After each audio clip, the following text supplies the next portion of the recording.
આપણે દે દશામાનો વ્રત કરે એ 5 વર્ષ તો મેં વ્રત કરેલ છે. મોય કઈ દશામાનો વિરોધી નથી કે જ્ઞાની બેને દશામાના વિરોધી નથી, પણ 5 વાર મેં વ્રત કર્યા તો એવી રીતે કે માટીની મેં મૂર્તિ બનાવી હતી હાથે બનાવીને 5 વર્ષ મેં તળાવમાં સારી જગ્યાએ જઈને તેરવેલી હતી, એટલે એ મૂર્તિ ગળી જતી હતી.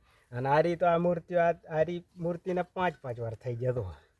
અને આમાં આ જગ્યા તો આ પવિત્ર જગ્યા છે. અહીંયા તો ગાયો ને ભેંસો ને બધું તાણી નાખે આ તળાવમાં અને તેરવી. એટલે આ એવી રીતે વ્રત લેવાના કોઈને ના નથી. 5 વાર મેં પૂરા કરેલ છે, મને ખબર છે દેવું નથી. અને બધાને લેવાના કોઈને બધાને છૂટી છે, પણ કોઈ દીવો કરો તો લઈ શકાય છે. મૂર્તિ આવી મૂર્તિ લાવવાની તો કોઈને થતી જ નથી. માટીની મૂર્તિ બનાવીને હાથે બનાવવાની અને એ મૂર્તિને દશામાનો વ્રત કરવાનું થાય. હવે તો આ તારી આ તેરવી છે. આરી મૂર્તિઓ એમને પડી છે. આ ભાગલ આવી ખંડિત મૂર્તિઓ ના રખવરાય દશામાની.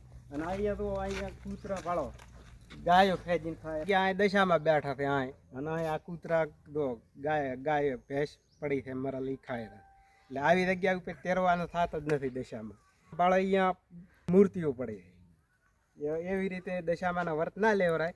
એટલે સમજી તો સારું જ્ઞાની બેનની વાત સાચી છે.